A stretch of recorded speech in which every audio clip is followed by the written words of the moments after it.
অবশেষে অবসান হলো সমস্ত জল্পনা কল্পনার। ৮ ঘন্টার ম্যারাথন বৈঠকের পর বিজেপির প্রার্থী তালিকা নিয়ে কাটল জট। রবিবারে প্রথম প্রার্থী তালিকা প্রকাশ করতে চলেছে বিজেপি। এদিন দলের সর্বভারতীয় সভাপতি অমিত শাহ সেই প্রার্থী তালিকা প্রকাশ করবেন।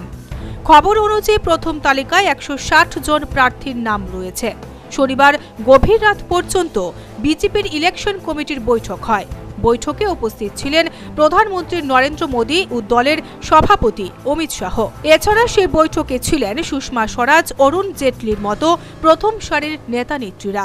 সেই বৈঠকে বিহার, অসম, ত্রিপুরা, মহারাষ্ট্র, উত্তরাখণ্ড, তেলেঙ্গানা ও অন্ধ্রপ্রদেশের বিভিন্ন আসনে প্রার্থীদের তালিকা নিয়ে আলোচনা হয়।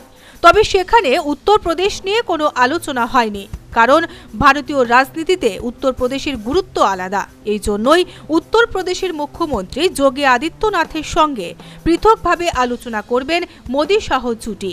Bureau report, news vanguard.